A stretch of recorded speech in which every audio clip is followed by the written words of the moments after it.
right now I'm thinking about that person. I think it was an agent in one of the secret policing agencies. I'm going to say the other one that starts with. They are corrupt. They've proven it with what they did to Tom Tam. Okay, they're corrupt, and what they did to Trump. They're corrupt. I don't particularly like Trump, but what they did to Trump was illegal and wrong. And Trump fired their boss and their next in command, and he fired both of them. This is unprecedented as far as I know in American history. So they're clearly corrupt there. And Lindsey Graham said, and I'm no particular fan of Lindsey Graham, but I respect that he was I think he was a prosecuting attorney for the Navy, right? So the guy knows law, and he's saying he's conservative. Conservatives are supposed to like these policing agencies, not dislike them. It's traditional that the conservatives are law enforcement, yes, right? And Lindsey Graham, a deeply conservative man, is saying, along with Trump, that this secret policing agency is corrupt. And he says it's not bad judgment. There are bad people there, meaning evil people. So that agency that did what it did to Tom Tam, man, they're corrupt. It's clear as day. So I'm saying that this lady that I saw in Safeway when I was going to get a shot for something, a flu shot or I don't know, one of those shots, she's near me and she says, he's still, what did she say? I knew when I started this note, but under stage fright and fear and everything else, I've forgotten. But it was something like, he's still feeling that way about us, huh? She's saying aloud, like somebody talking to herself, for me to hear, right? When I'm about to get this shot, he's still feeling uh, unsure. He's still feeling that way about us, huh? What does she mean? She's saying, I'm still distrusting the American secret police, right? When I believe, even at the time, I said, look at all these people here. Why are they here? They want to make sure I don't get another poison shot. That's why they're here. Because if I do, they want to see who the hell did that. Because they don't know. At least in the they didn't know. Okay? So they were there, and there was a crowd there that day for shots when I'm going to get this shot. And I appreciated that and still do. So I think about this woman now and I think, this is a trustworthy woman. I'm not saying that everybody in the secret policing agencies is no good or everybody in law enforcement is no good. All policemen are cowardly bitches. I'm not saying that. Obviously, I would be crazy if I thought that, and I don't. So this lady, she did have an impression on me, like the few others that have kind of partially uncovered themselves to me. Maybe not. They didn't think would understand that they were in the secret police when they were having to do with me. They would have thought, no, this is just normal, and he's not going to think I'm in the secret police. But that's not how I feel. Because, like I say, my solitary confinement has been so cruel and so complete that I am aware when somebody wanders into my jail cell, okay, and it's as clear as day who they are. You have a man in a jail cell. You walk into a cell, which you're not supposed to do, right? Nobody comes in a jail cell of a man's in solitary confinement in that cell, and you open the door and walk in there, and you're in a cell with him. First of all, okay, already, what are you doing there? You're in the cell of my solitary confinement. Who are you? What are you doing here? It's as clear as day. You're sort of put on of some kind. In no way do people wander into a jail cell like that and go unnoticed. I'm getting hit by the microwave weapon right now by the person watching me. Yeah, I'm being watched that closely. Doesn't like what I'm saying, trying to distract me off this train of thought. Hits me with a few coughs. Okay, so my solitary confinement has been so cruel and so complete that I'm perfectly aware when somebody wanders into that jail cell that I'm in. You folks don't get it, but you haven't been in this kind of life that I've been in. It's been cruel and complete in this way. So you have to do with me and think, oh, it's just, he just thinks it's somebody being friendly. Hey, buddy, but it's as clear as day to me. So, in the few times that people have partially revealed themselves, I've seen that some of these folks in the secret police they're good. They're clearly good. And like I say, I'd be crazy if I thought everybody in there was an SS officer wanting to exterminate all Jews from the earth. I would be crazy if I thought that. So, what I'm trying to say in here is I do think a lot about that woman who was saying he's still unsure about us, huh? He's still feeling that way about us. I think a lot about that woman because women, I'm, let's say that because of the abusive life that I've experienced from birth, I have a compensatory awareness of women and how to communicate with women, since women have been my protectors, and especially my mother, against this outrageously evil father who wanted to kill me from birth, probably. So one of my compensatory senses, like, deaf people or blind people, they develop these compensatory senses.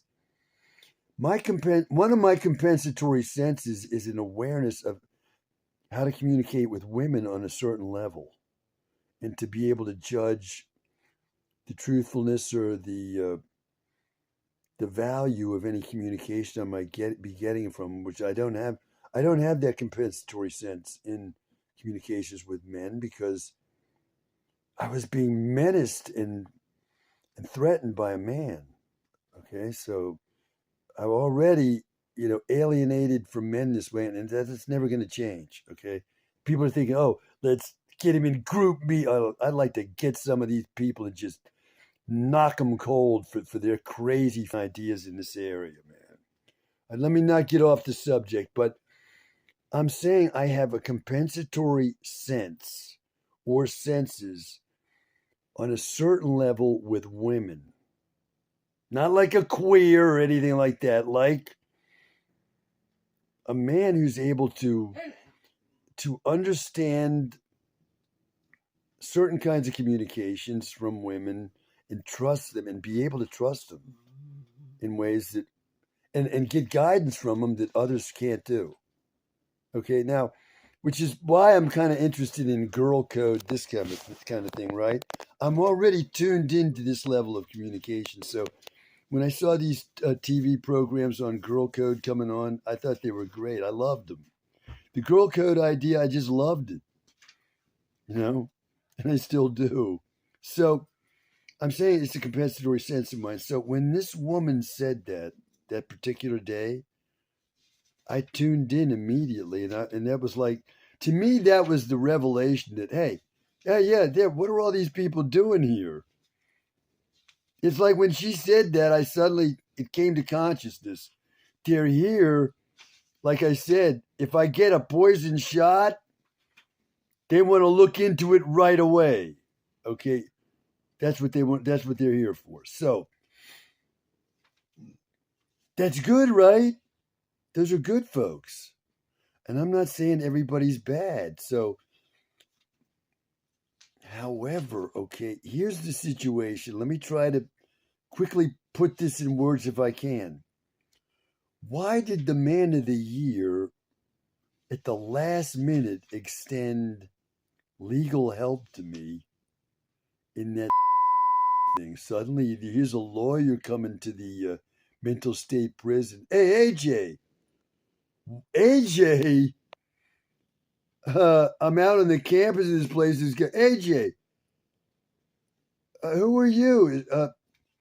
I'm a lawyer with this, that. You have a trial like tomorrow. I didn't even know I was going to have a trial. So, okay, so these agents are there at the last minute to make sure I don't get poisoned. Why? Same reason that the man of the year had that lawyer show up at the last minute to help me. People are going to think your son's a schizophrenic and he's going to be brought before a court in Baltimore, and you have no sympathy for this. What are you doing for your severely ill son? What are you doing, doctor? And he's seeing that he can't get away with just letting me be thrown in jail or something, which he'd like to do. He'd like to have me dead, but he can't because he's being watched. So, oh, let me get some legal help for him. He's a goddamn liar. So he gets that lawyer at the last minute, and that's just what the bosses in the secret agencies were doing there. Let's make sure he doesn't get poisoned again, because what if I'd have gone in there and got a poison shot? And they weren't doing anything at all about it. Suddenly, people who were able to watch them, whoever they might be, are going to say, like with Trump, right? Trump is there at that rally, and he's going to give a speech, and there's a guy in clear view of everybody climbing up on a building that should have been watched. To me, I said, Trump was set up to be assassinated by Trump is there. There's men and women in the Secret Service. I'm saying, from what I know, he was set up by his own folks to be killed there. That's in line with what happens in the story of David, right? Where they withdraw from Uriah and you let Uriah get killed. Well, that's what they were doing with Trump. We withdraw. Oh, we don't happen to see the guy climbing up on that building to shoot him. We missed that. How did we miss it? Oh, mistake. They were setting Trump up to get killed, but he survived. So, I'm now lost in an emotional blackout from what I just said, but I am completely lost. So, at the last minute, the bosses say, we better get some people in there to watch this for a poison shot here, so that if he gets one, we can find that. But they're the ones that administered the poison shot, okay? So they're going to make it look like they care about what happens to me. But the foot soldiers there, like the woman, he's still unsure about us, huh? She doesn't know these things. She trusts her boss. The boss is evil, like who? Like the head of the Philadelphia police force there that John Book is talking to. What do we do? Get somebody from the outside to watch and wait this out? Yeah. The guy who's guilty said, yeah, well, let me look into this and see what. He's not going to get any help. The boss is guilty. The boss in the United States is the guilty one here. Okay? The boss of the is guilty. And he was a liar to the reporter there. What the hell was his name? I usually know it, but under the stress and anger that I forgot, his name is Christ. It's a Spanish sounding name. He was the anchor for CBS News for a long time, and Christ, now he's no longer anchor. The woman is there in his place. I don't remember her name now.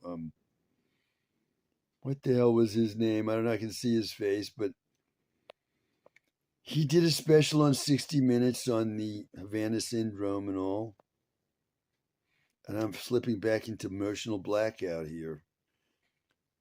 Fear of, I gotta say, the fear must be the shot I got in 1982, the arrest and the shot. The pain that I was in, uh, no one's going to be able to ever understand how severe that was. And they'd say, like I said when it swept over, I said, no human being can experience this much pain and live. Well, if you take that literally and say that I was telling the truth and it was that great, then you have some idea of how severe that pain was and why I go into forgetfulness like this out of fear. And I'm even afraid to be saying what I'm saying right now. So that's why I slip into these emotional blackouts. Fear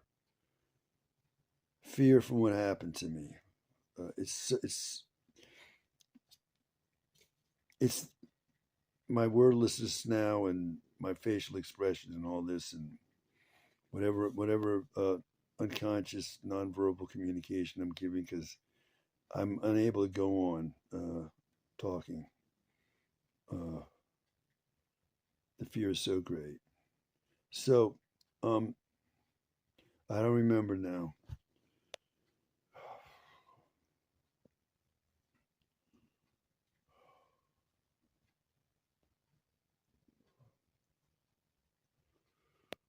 Anyway, it's the boss.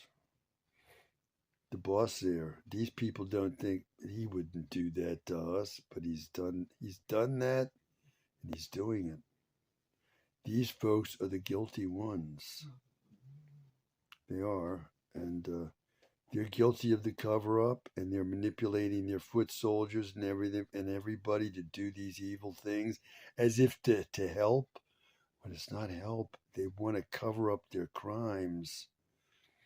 I don't need that help. I don't need that help at all. I'm fine. I've always been fine.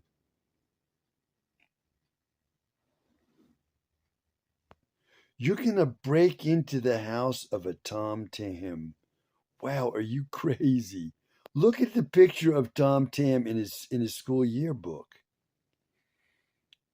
He's like wearing a Mickey Mouse hat. He's got an American flag behind him or something. That's who Tom Tam was. And he might have been eating a bowl of Wheaties or something. This is Tom Tam. This is the guy you went and ruined. You can't get a better American on the earth than Tom Tam. And you ruined his career. Well, why did you do it? Well, the foot soldiers are going to say the boss said he did this and that. It was the boss who sent us. We went out and raided his house because the boss sent us there. The boss is guilty of these crimes. And you idiots are following the orders of the boss the way the Nazis did in Germany. You're guilty as well. Last night I was thinking about Nuno's communication to me when I went up to visit him after I graduated from college. This is something nobody in the family would have done. Not a single one of his grandchildren would have done what I did. None of them. I drove all the way to Pennsylvania and went to visit him unannounced because he never answered the phone. So no use calling him up on the phone. I go up there unannounced. I find his place somehow, and I go in there, and he's not expecting me. And he's like shocked? No, he's just like he always is. Oh, how you doing? He doesn't talk, but he came toward me. Like I said, I sat in his little drawing room, and I just opened the drawer to this little desk. I was looking at photos in there. I felt that at ease with Nuno. Would I have done that at the Germanic grandfather's house? I don't think I ever opened a drawer in there ever. And I lived there for months with the guy. I didn't open drawers or anything of the kind. I felt comfortable that, let me look to see was there any pictures in here? No. Would never have done that. This is more proof that Nuno was my father. That's why I felt comfortable there. So he comes toward me into the room with this pamphlet. It's a United Mine Workers pamphlet. Anyways, it's holding his gigantic hands like this. He comes toward me like this, and he says, he's got his little pamphlet. It's only this big, and he's holding it in his big hands, like it's what? I thought to myself for the first time last night, this was me holding that satin pillow when I was 4 years old and walked at the head of that procession through the church like this with the satin pillow in my hands. I was holding it like this, and I walked at the head of that procession, and I handed it to Father Phil, and he looked me directly in the eyes and took that from me, okay? Now, why did Nunno replicate me with that satin pillow? I think that's what he was doing, because he's got this little pamphlet and he's going to bring it toward me like this, like it's that satin pillow. Okay, why? It may be because, and I can't believe I can't remember the name of his cousin there, D'Alessio. What's his first name? It's not Tony. Tony was his friend. I can't remember his name. That's telling. D'Alessio. He's the guy who never spoke to me or ever kissed me on the cheek or touched me in any way. His name is not Charles D'Alessio. Not Tony D'Alessio. I swear to God, it's the first time I can't remember his name. Anyway, he was telling me that man, whose name is as witness on Nunno's immigration papers, is probably the man of the year's father. That man. Not Nunno. Nunno was not his father. Probably that man. And when we went, the last time I saw that guy, I was with the man of the year, and we went to the front door, which was, on the porch there of the house there in Avella. We go to the front door. This has never happened before, where we're going to ring the bell. That never happened. And anyway, that man, D'Alessio, whatever his first name was, it wasn't Charles D'Alessio. I cannot believe I can't remember his name, but that's telling me this is the truth. This is the correct interpretation. The fact that I can't remember his name, this is telling me this is absolutely true. He opens the door, and he's standing there like this, with a children's book in his hand about a doctor. It's like one of those little books, like a Dr. Seuss book. I have one. Hold on, my wife wants to talk to me in the middle of this. This is a harassment team working on us.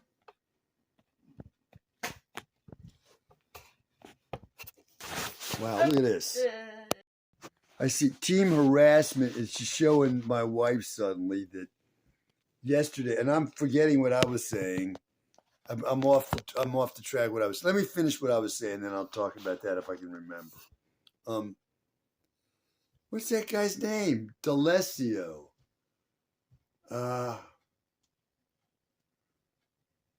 Josephine D'Alessio, and she's married to. I have never not been able to remember this guy's name, but anyway, it was her younger brother, Josephine's younger brother, and Josephine's married to Nunno's cousin, whose name is down on witness on Nunno's immigration papers. For some reason, I can't remember the guy's first name. His last name was D'Alessio, first name I don't remember. It never happened before. And I'm saying that man may have been the man of the year's actual father, not Nunno. And like I say, that's where the rivalry between those two was. That just like the rivalry between me and the man of the year was not my father, so there's hatred between us, right? This doesn't happen normally between father and son. Take the movie, okay, The Big Country, right? There's that guy, one of the two men in the major argument about the Big Muddy and all, and finding water for cattle, and he walks into Mr. Popular's party, and he says, the guy's a hypocrite and a liar and so on. And he says, now I'm going to walk out. You have a chance to shoot me in the back if you want, okay? He's made to look like kind of a bad guy in the movie, and he's got a bad son. All right? Played by the guy who later plays the good guy in the daily TV show, The Rifleman, Chuck Connors. Chuck, remember his name. Chuck Connors plays the bad son of this guy in The Big Country. So this man has a bad son, but there's not like a hatred between those two. He has a bad son, but he still loves the bad son. So the hatred between Nuno didn't like the Man of the Year either. And the Man of the Year didn't like him. It's on the level of hatred. So the Man of the Year, I'm saying, murdered Nuno. He went up there and murdered Nuno in the nursing home Nuno was in. Nuno was murdered by the Man of the Year. So the Man of the Year murdered his stepfather, and then he murdered his father. He tried to murder me because I was illegitimate son of Nuno. He failed at me, but he almost had me. He set me on fire for 2 years, ruined my life completely. And it was as if he had killed me. I've been a ghost since 1980. I've been a ghost. And so I'm forgetting now what I was talking about. Nuno was coming toward me like this. So the younger brother of Josephine, okay, is a sister of Nuno's wife. Okay, so her husband, D'Alessio, signs Nuno's immigration papers, and for that, he bangs Nuno's wife, and the result is the Man of the Year. I'm saying that's probably what happened. And so there's that. And so I'm saying that's why Nuno came toward me with that. He's saying, look, you remember when you brought that silver pillow, that white pillow down to church for Father Phil? Here's a union pamphlet telling you that I'm your father. And Father Phil is related to your father. He's not my son. You are my son. He isn't. He's trying to tell me that symbolically by the way he brought me that United Mine Workers pamphlet. That's what his communication was all about. That's the best I can do for now. Maybe I'll be better at explaining this later. Now, there was something else I wanted to talk about. My wife says that yesterday she's at the mall, and suddenly what appears as one of the Wi-Fi networks that might be available to her if she knows the password. Okay? You know, when you say, okay, list the possible Wi-Fi networks that I might tap into where I am right now. And one of them she just showed me was iPhone shows up there. She's showing me that. She said, my God, look at this. I forgot that this was there. And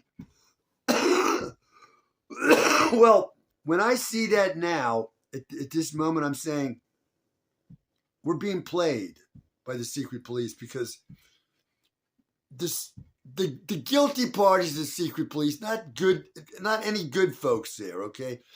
But the guilty parties in the background pulling the strings, they've been trying to make it look like I have some kind of connection with organized crime, which would mean my brother does too. So they've been trying from the beginning to make it look like here we are, two members of organized crime, two brothers in a feud within the family, you know. But the American public, look, if the right people leak out, the American public immediately assumes these are two guys in the mafia somehow. If they don't go any further than that, it's done. And they can move on, okay? Just like me, I'm a schizophrenic. Anybody going to say, oh, there might have been a mistake. It's not going to happen. In fact, in the people in that industry, let's call it, the mental prison system, I call it, man, they know. They say, they're saying all the time to the media, the laws protect these folks. We can't get them the help they need, right? And this senator or congressman has a son who kills himself. Why? Because there are no beds.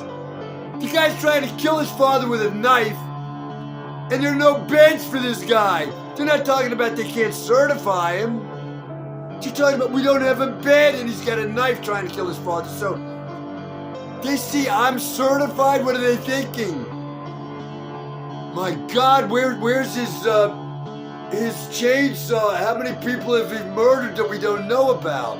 Everybody in that industry is like in the audience for the Frankenstein movie. I'm going to bring Frankenstein out. Now you're all safe. I'm going to show you. Here he is. They're going to say, here's a certified schizophrenic. Certified, folks. He's got a master's degree. He's the son of a doctor. He's from Bethesda. Everybody's there. Oh, you're kidding. Hold on. They paid money to see this. Are we safe? They're going to bring him out on stage. Well, everybody in that industry knows there's no such thing as me. So they're like, my God, look what we're looking at. So they don't have to do anything. I'm certified. Case closed. Anybody gonna think? Let me say again. Maybe there was a mistake here. It's not gonna happen. Just saying it's almost impossible for this to happen to somebody. The laws prevent it. So here's somebody with all this could have protected him. He's rich. He's well educated. All these things would have protected this guy, and yet there's the certification. So there's no question about me, even though it's an absolute fraud from start to finish. But everybody in that industry, everybody I met was like rejoicing in my presence. Did they want to talk to me about anything? How did this happen to me, Albert? You don't need to know that. I'm telling you, it's been a hell, which is why I want out of the United States forever. Okay. I know I'm kind of whatever I'm doing, and I'm saying, look, you're going to tell me, okay, somebody murders a person, and you say to me, he could have been murdered anywhere in the world.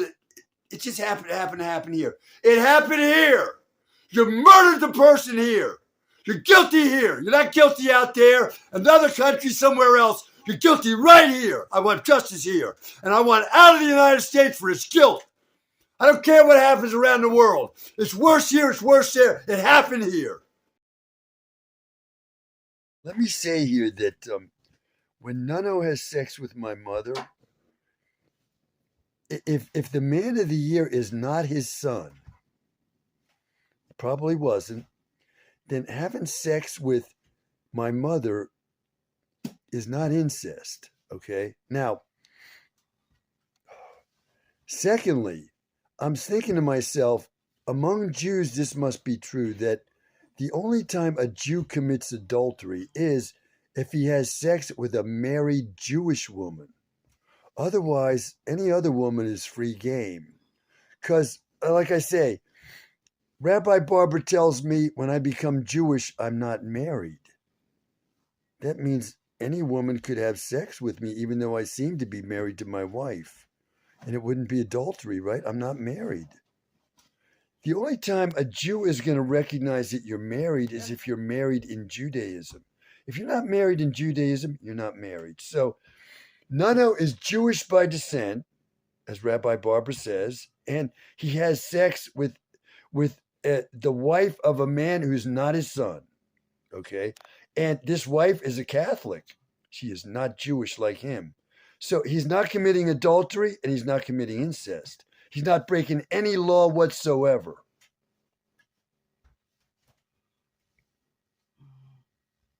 I just looked at Nuno's immigration documents because for the first time in my life, I could not remember the name of Josephine's husband. It's Ralph D'Alessio. Why can't I remember? Because I'm right. That's why I can't remember. I'm right in what I'm saying. I'm so full of anger and frustration, I can't remember. And I'm so full of anger and frustration because I'm right. So I can't remember the guy's name. I can't believe it. I'm right about what I'm saying. Ralph D'Alessio had to have been the Man of the Year's father. And that's why Ralph D'Alessio never said a word to me or kissed me or anything. Why? He knew that I was Nuno's son, and that implicated him as the father of the Man of the Year, so he didn't want to go near me. I was guilt, that made him absolutely guilty feeling. So he didn't touch me or have anything to do with me. That's the reason.